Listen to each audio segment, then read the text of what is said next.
it feels like everyone's waiting, including Warner Brothers Discovery, for Paramount to raise its bid, but it's not doing that. Why not?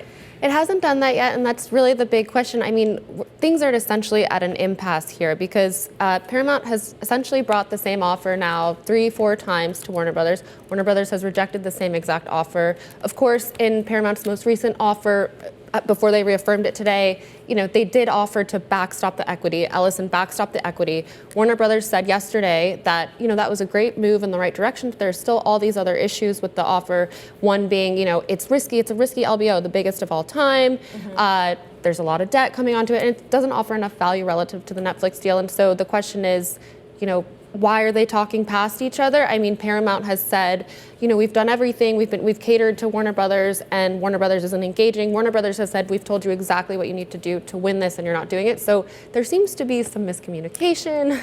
There seems to be some miscommunication, and it feels like Paramount is not helping itself, because in this latest reaffirmation of its offer, they actually said the cable channels that they are also including in their offer is worth nothing, which is kind of curious. Why do they want it then?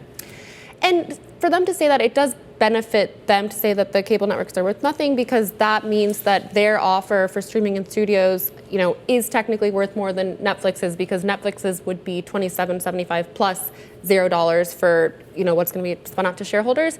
But it is an interesting tactic. And I'll be interested to see, what happens from here, because it seems like what they want to do is wait for Netflix's stock price to keep declining, wait for maybe regulators to come in and say, we don't think this is a good deal, and maybe wait for Netflix or Warner Brothers to get cold feet and then become more amenable to this deal with Paramount, or wait for shareholders to pressure Warner Brothers to take the Paramount offer.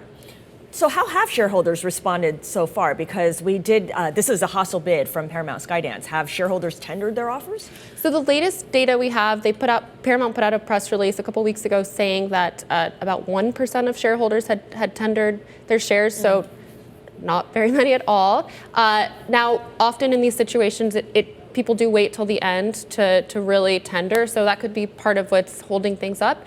Paramount has extended the tender offer now to January 21st, so there's more time for them to make the rounds with investors and convince them that they should go this way. But so far, we've heard some support. Some shareholders, like Pentwater, came out yesterday, sent a letter to Warner Brothers and said, we really want you to engage. Why aren't you? Mm-hmm. Other shareholders have said, why would they do that unless Paramount raised its bid? Okay, so we're all waiting. What's the next thing on the calendar? What's the next thing that's going to move this saga along? So there's the shareholder vote, and then there's stuff that's not necessarily scheduled, but that we'll be waiting for. Maybe Paramount will decide to raise its bid, or maybe we'll get some signals out of regulators about how they're feeling about the existing deal that is on the table or the Paramount deal.